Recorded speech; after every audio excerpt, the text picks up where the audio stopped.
Assalamualaikum warahmatullahi wabarakatuh. Waalaikumsalam warahmatullahi wabarakatuh. Selamat malam, salam sejahtera untuk kita semua. Yang saya hormati dan muliakan Bapak Erlangga Hartarto, Ketua Umum Partai Golkar, beserta jajaran pejabat teras pimpinan Partai Golkar. Terima kasih telah berkunjung ke kediaman Bapak Susilo Bambang Yudhoyono di Cikeas ini. Saya beserta para sahabat dari Partai Demokrat senang sekali karena masih dalam suasana Idul Fitri, kita bisa menyambung silaturahim halal bihalal dan tentunya mendiskusikan tentang berbagai hal, berbagai isu di negeri ini. Teman-teman wartawan yang saya muliakan, saya ingin menyampaikan bahwa tadi di perpustakaan Cikeas kami berdiskusi dan tentunya ini menunjukkan sebuah inisiatif yang baik antara dua partai yang memiliki kedaulatan dan independensi. Golkar dan Demokrat dari waktu ke waktu bukan hanya berdiskusi tapi juga bekerja sama. Dan tidak bisa kita melupakan kebersamaan 10 tahun dalam pemerintahan Presiden SBY ketika itu 2004 hingga 2014.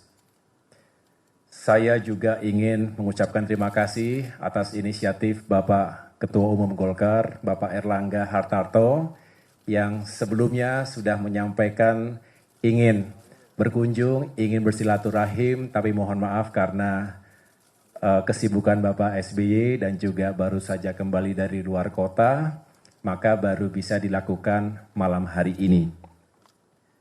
Saya juga ingin menyampaikan kepada teman-teman, mengingat Bapak SBY kendati beliau adalah orang tua dan juga tokoh di negeri ini, tetapi juga masih memiliki status sebagai Ketua Majelis Tinggi Partai Demokrat. Dan Pak Erlangga ini adalah Ketua Umum Partai Golkar. Oleh karena itu tentu dengan semangat yang baik, Pak SBY akhirnya meminta saya untuk mendampingi beliau beserta dengan sejumlah pejabat di Dewan Pimpinan Pusat Demokrat. Oleh karena itu saya ingin menyampaikan bahwa tadi diskusinya berjalan dengan baik, walaupun tentu Pak SBY yang sudah mandi toratu setelah 3 tahun terakhir ini untuk day to day politics-nya sudah saya jalankan beserta generasi yang lebih muda lagi di Demokrat. Karena beliau tentunya saat ini sangat menikmati aktivitasnya sebagai pelukis. Jadi tadi Pak Erlangga, Pak Ludwig, dan Pak Dito dan teman-teman lain bisa melihat juga lukisan-lukisan Pak SBY yang juga bisa dinikmati nanti di museum yang sedang dibangun di Pacitan. Tapi juga aktif sebagai pembina klub bola Lavani, alhamdulillah menjadi juara kembali Proliga 2 tahun berturut-turut, back to back 2022 dan 2023 tahun ini. Sehingga tadi beliau lebih pada gagasan-gagasan besar karena bagaimanapun beliau terus terpanggil dan ingin terus menghadirkan pemikiran-pemikiran termasuk solusi-solusi yang baik untuk negeri kita. Tadi cukup banyak hal yang kita bicarakan, Pak Erlangga nanti bisa menambahkan tentunya berbagai isu dari bagaimana kita ingin menghadirkan perubahan yang lebih baik untuk negeri kita dari berbagai aspek, tentunya ekonomi, kesejahteraan, keadilan, hukum, dan juga demokrasi. Nah, disinilah tadi kami cukup panjang berbicara bagaimana demokrasi di Indonesia akhir-akhir ini mengalami kemunduran dan juga menghadapi tantangan-tantangan yang serius. Sistem politik yang kemudian dicoba diutak-atik untuk mengubah sesuatu yang sebetulnya tidak perlu diubah. Contoh, bagaimana sistem pemilu yang sampai saat ini juga masih menyisakan tanda tanya besar. Saya ingat sekali Pak Erlangga ketika itu berinisiatif bersama dengan para pimpinan partai politik lainnya, kita berkumpul di Dharma Wangsa ketika itu, dan sampai dengan hari ini isu itu belum jelas seperti apa endingnya. Sistem proporsional terbuka atau tertutup. Kita tidak ingin demokrasi kita mundur jauh ke belakang karena perubahan sistem yang sangat fundamental ketika tahapan-tahapan pemilu sudah dijalankan. Ini sebetulnya keluar dari akal sehat kita. Dan marilah kita masih terus berusaha untuk mengawal agar jangan sampai terjadi perubahan yang tidak kita harapkan bersama ketika hak rakyat dirampas dari sistem demokrasi kita. Kemudian tentunya tadi dibicarakan juga hal-hal lain, real politics. Ini juga seru. Tentunya tadi kita berdiskusi tidak mungkin semuanya kita sampaikan di sini, tetapi tentu kita menyikapi konstelasi politik terkini. 1 minggu, 2 minggu terakhir ini luar biasa kita ikuti di media massa. Masih suasana lebaran tapi begitu dinamis dan rasanya patut bagi dua partai ini, Golkar dan Demokrat, untuk duduk bersama dan juga membicarakan berbagai kemungkinan yang bisa kita hadapi ke depan. Tentu semangatnya adalah bagaimana Indonesia ini makin maju dan makin sejahtera, demokrasinya juga makin berkeadaban. Dan kita berharap tidak ada hak warga negara yang dikebiri, baik itu hak untuk memilih maupun hak untuk dipilih dalam kontestasi pemilihan presiden maupun pemilihan anggota legislatif 2024 mendatang. Jadi tadi kita berbicara tentang itu semua, termasuk bagaimana kita berharap bukan berupaya untuk hanya bagi-bagi kekuasaan. Demokrat juga selalu menyampaikan hal itu, bahwa pada hakikatnya kita tidak hanya ingin mengikuti sekedar, saya ulangi, tidak hanya sekedar ingin mengikuti pemilu setiap 5 tahunan, tetapi ada panggilan moral untuk melakukan perubahan dan perbaikan terhadap aspek-aspek kehidupan bermasyarakat, berbangsa, dan negara tadi. Dengan demikian tentunya saya dengan sukacita, seperti Pak Erlangga juga dalam berbagai kesempatan saya ikuti, juga membuka diri untuk bergabungnya antar kekuatan politik, bergabungnya partai-partai politik. Kami juga yang saat ini terus membangun kebersamaan dengan koalisi perubahan juga tentu membuka diri. Karena ini negara besar, tidak mungkin 1-2 elemen saja yang berbuat dan berperan. Kita, Golkar dan Demokrat, ingin berperan lebih besar lagi, lebih baik lagi untuk negeri kita.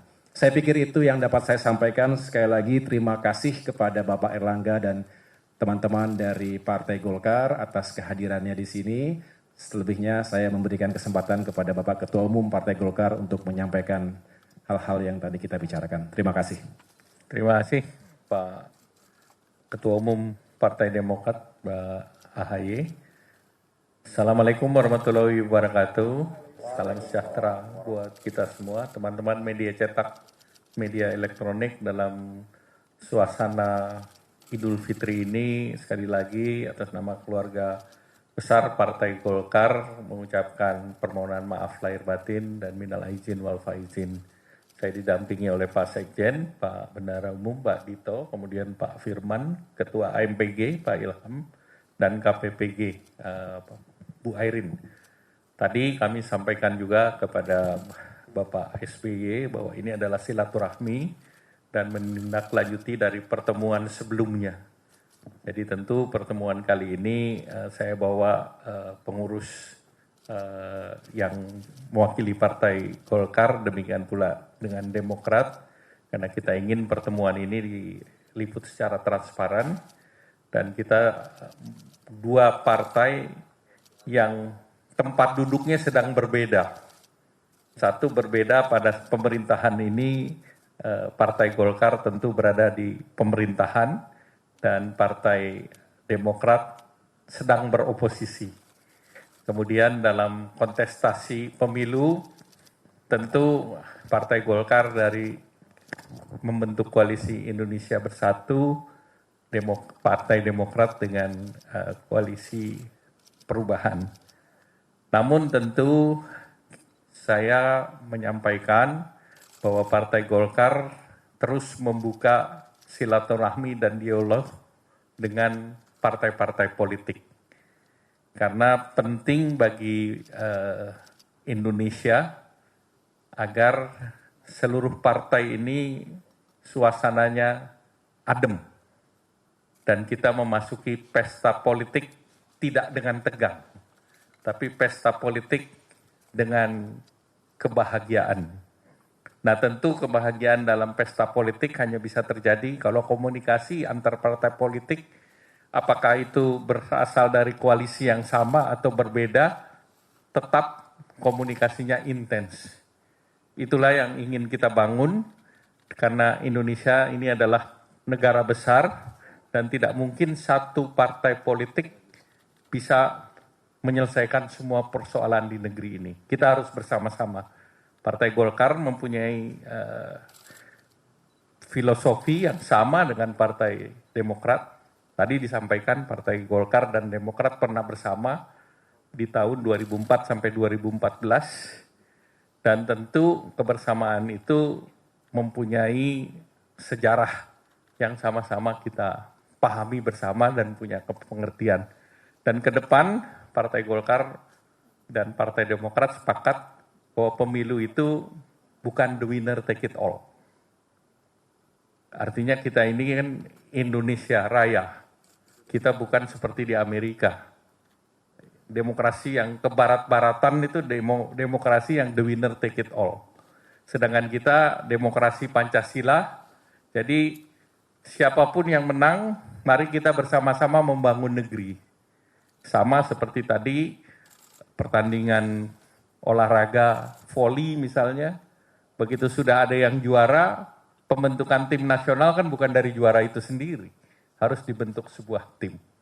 Nah kebetulan saya juga cabur olahraga wushu, jadi kita tahu apa yang namanya sportivitas, apa yang penting untuk menjadikan sebuah tim yang kuat, apalagi kita memasuki SEA Games, dan saya tahu bagaimana supaya Indonesia Raya dinyanyikan di dalam multi-event.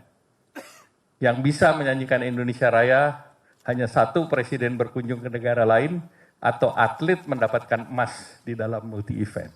Nah, kita ingin politik nuansanya seperti itu. Sehingga kita betul-betul pesta politik yang berbahagia. Bukan pesta politik yang membelah bangsa ini menjadi dua. Karena yang paling kita khawatirkan, kalau bangsa ini terbelah dengan politik identitas, kalau di ekonomi ada istilah namanya scare, ada luka yang dalam. Demikian juga politik, ada scare, luka yang dalam, scar yang luka yang dalam, dan tidak dalam waktu dekat dia sembuh. Nah ini yang kita ingin tinggalkan. Mari kita bersama-sama, posisi tidak harus bareng, tidak harus dalam posisi sama, tapi yang paling sulit adalah dalam posisi berbeda, kita bertujuan yang sama untuk kemajuan dan kesejahteraan. Pertaruhan kita adalah 10 tahun ke depan. Indonesia masuk dalam bonus demografi yang akan berakhir di tahun 2038. Maka kesatuan politik pasca pemilu itu penting, tetapi persatuan politik pasca pemilu tidak bisa terjadi kalau tidak dirintis dari sekarang. Perbedaan kita hanya pada tanggal 14 Februari, pada saat masyarakat memilih, mencoblos. Sesudah itu kita kembali bersama-sama. Dan untuk itu banyak hal yang harus kita kerjakan bersama. Kita masih ada PR mengenai undang-undang di DPR. Kita masih punya PR terkait pemilihan terbuka tertutup yang sedang berproses di Mahkamah Konstitusi. Dan kami komit bahwa regulasi yang sudah ada, seperti juga di olahraga, tentu sebaiknya semua sesuai dengan apa yang sudah diatur sebelumnya. Kalau ada perubahan, tentu pada periode berikutnya kita bisa bersama-sama duduk kembali. Jadi itu beberapa hal yang tadi kita bahas, dan tentunya selanjutnya kita berharap bahwa pemilu bisa berjalan dengan baik, demokratis, dan lancar, dan kita berharap KPU dan Bawaslu bisa menjadi wasit yang adil bagi kita semua. Demikian, terima kasih. Wassalamualaikum warahmatullahi wabarakatuh.